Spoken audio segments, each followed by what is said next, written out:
Day after day, we wake up to go to work, to earn money so that we can access what we need to live, and then start the cycle all over again. It's a cycle that often feels more like survival than actual living. Despite this constant hustle, our work in many cases fails to bring us meaning or foster deeper bonds within our communities. It often does little to alleviate the struggles we witness daily. Families facing eviction, communities worried about rising violence, or workers fearing the loss of their jobs and livelihoods. This endless grind isn't just a personal struggle. It's shaped by the market forces that dominate our lives. I've created a video explaining why markets can't solve the very crises they create, and why it's critical that we explore other solutions. But the truth is, most of us have felt that society is heading in the wrong direction for a long time. But many of us don't know what a different direction might look like. We are often told that every alternative would be worse.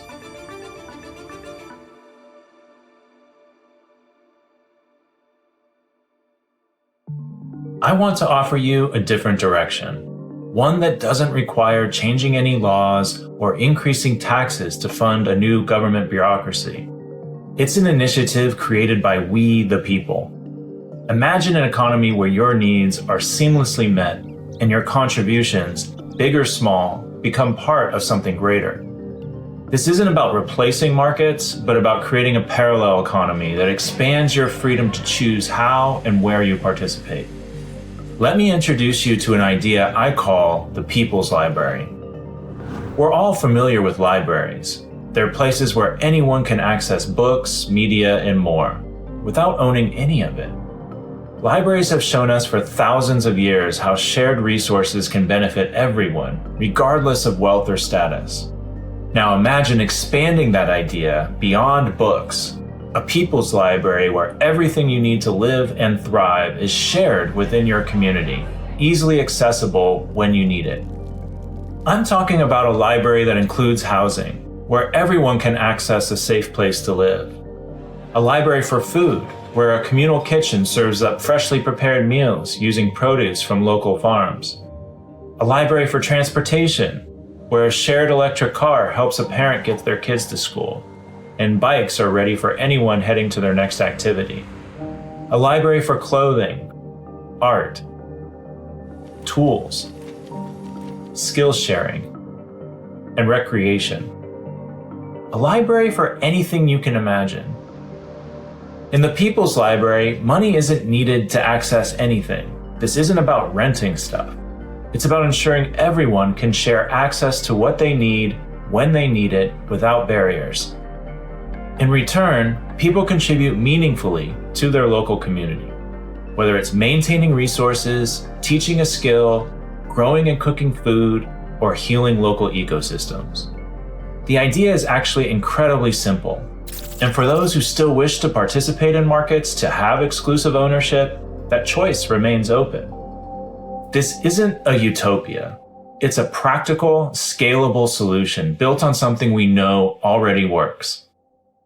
By combining this timeless idea with the capabilities of modern technology, the People's Library can scale to meet the needs of today's world in a way that was impossible 50 years ago. Without modern technology, communities with shared resources needed to rely on personal relationships to track contributions, care, or needs, limiting resource sharing to small, tightly knit groups. Think small villages or kibbutzim. But today, technology changes all that. Platforms could give us the ability to see which resources are available and where they're located, so nothing is lost or mismanaged. Contributions could be tracked transparently, ensuring everyone's efforts are recognized and appreciated.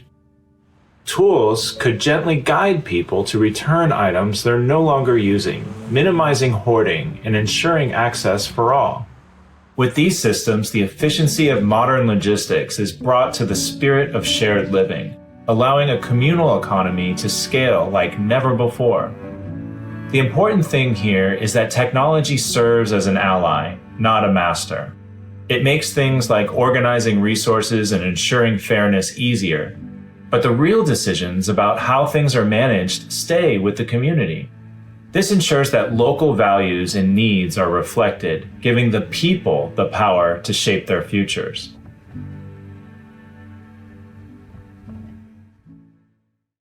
Now, I know what some of you may be thinking.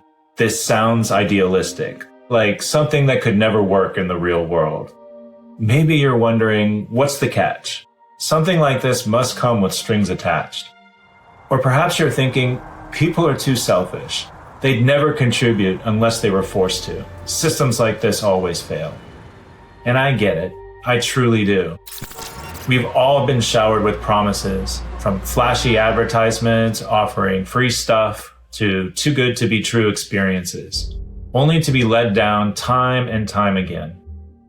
Most of us now hesitate to answer a ringing phone, assuming it's another sales pitch or scam, reflecting the deep distrust market economies have woven into our daily lives. In a world like this, skepticism is natural.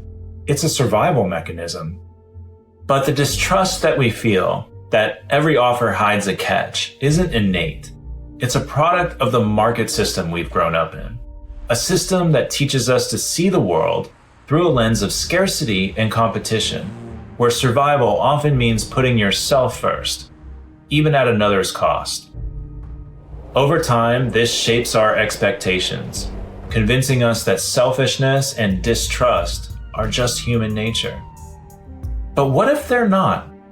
Think about the times when people naturally come together, risking their lives to save others in disasters, helping give directions to someone who's lost, or volunteering billions of hours every year for causes we care about. You want to talk about human nature? Let's talk about that. The truth is, we're hardwired for altruism and a desire to contribute to something greater than ourselves. It's what brings us the most joy. You know this is the real human nature because even though we live in an economy that promotes selfishness and greed, people still help each other all the time. Look, the People's Library isn't about perfection. It's not about asking people to suddenly become saints. It's about building a framework that encourages the best in us, an economy that rewards people for making positive contributions to our communities and the planet. And isn't that the kind of world we've been longing for all along? So if that voice inside is still saying this will never work, I ask you to pause, to reflect on the possibilities we've already seen glimpses of, and to consider, what if it could?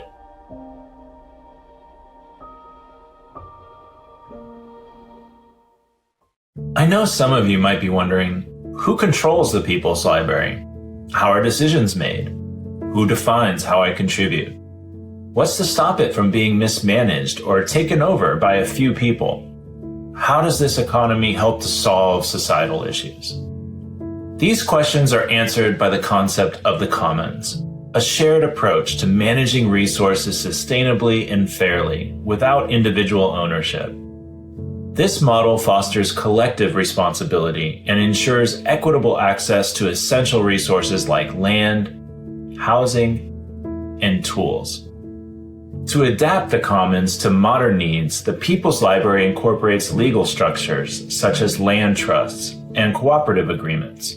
These frameworks provide transparency and protect shared resources, ensuring they remain accessible and are not exploited or misused for generations to come. Every local People's Library is unique, shaped and governed by the people who use it.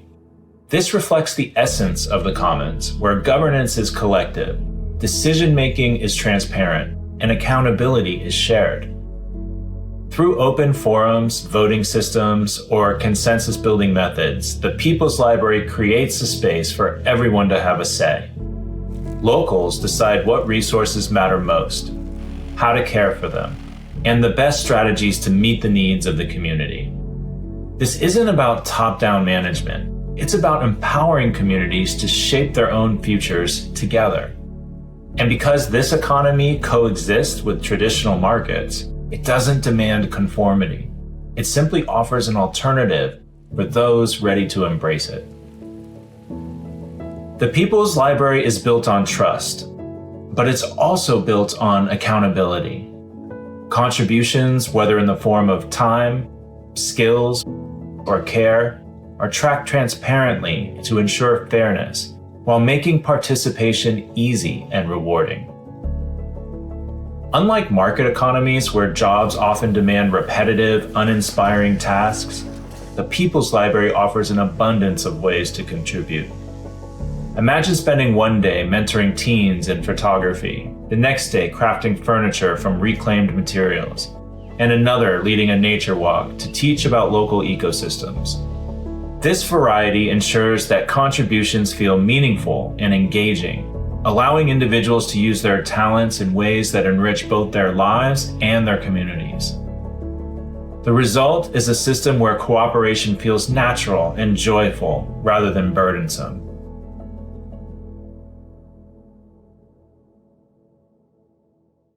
But the People's Library doesn't just transform individual lives, it lays the foundation for a more just and sustainable society.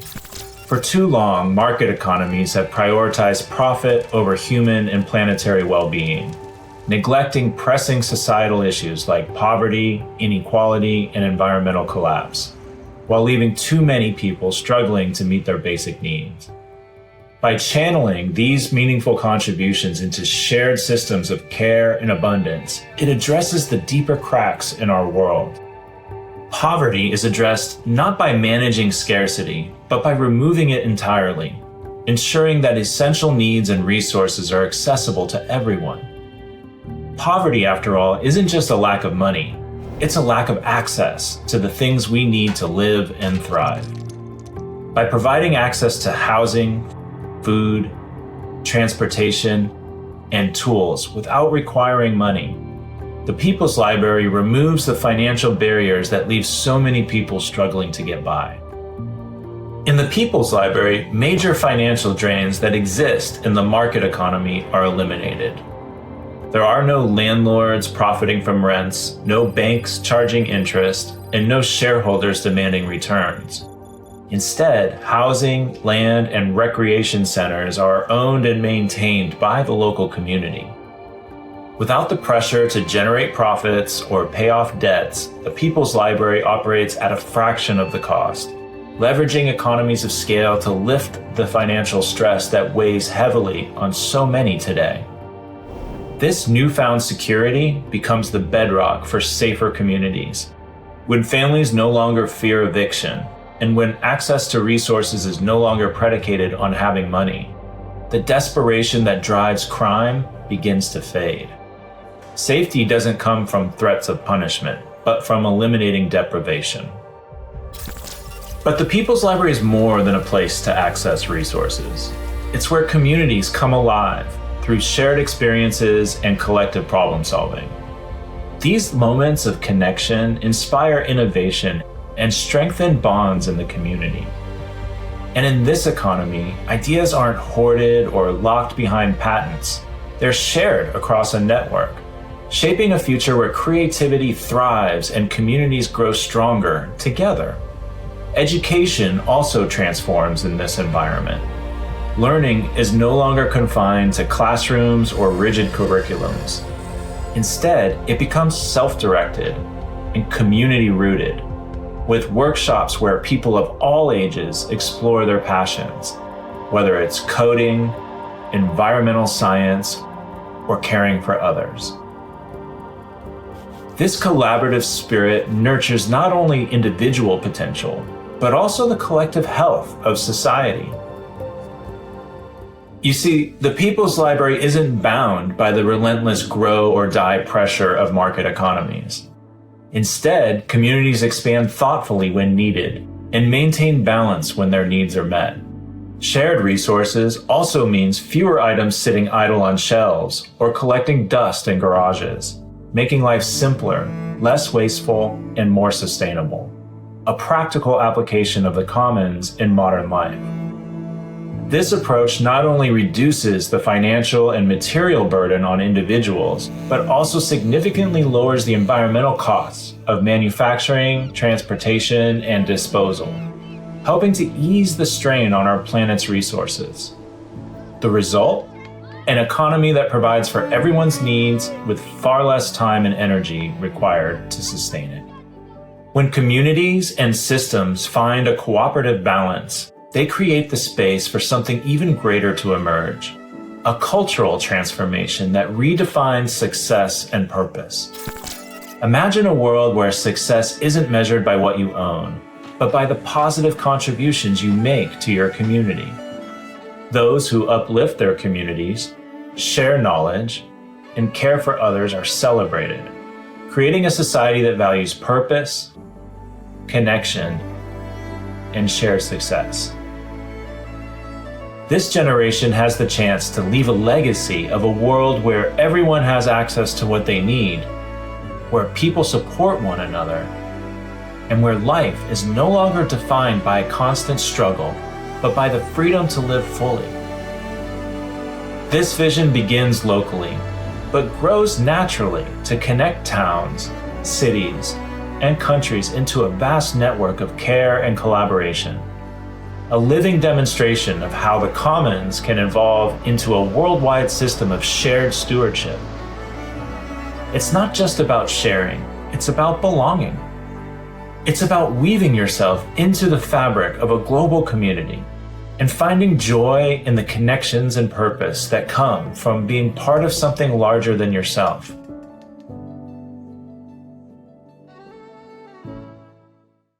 The People's Library isn't just a vision for the future. It's something each of us can begin creating locally right now. We don't need to wait for policies to change or continue to struggle to reform a system that's fundamentally flawed. Instead, we can build something new, side by side with what exists today, an economy rooted in care, cooperation, and shared abundance. Every piece of land, every housing community, every community garden that is acquired by your local People's Library helps to restore the commons and grant access to all current and future generations. As the People's Library grows, it offers more and more people the ability to meet their needs by living purpose-filled, meaningful lives and contributing to their community in ways that truly matter. This isn't about dismantling the world as it is, but about expanding it, offering new possibilities for those seeking deeper connection and security, while keeping the market economy intact for those who choose it. If this vision resonates with you, be part of making it real. Movements like this take resources, and the more support we have, the faster we can build the foundation for the People's Library. If you'd like to help lay that foundation, visit thepeopleslibrary.life to see how you can contribute. Whether it's funding, land, or other resources, every effort brings us closer to a future where shared abundance is possible. The time to wait for change is over. This is our moment to create it. Together, we can lay the foundation for a world where no one has to struggle, where everyone can thrive, and where we live in harmony with each other and the earth. The work begins now, and it begins with us. If you want to learn more about how markets are at the root of the many crises we face, click on this video to your left. Or, if you want to learn more about the People's Library, click on this video to your right.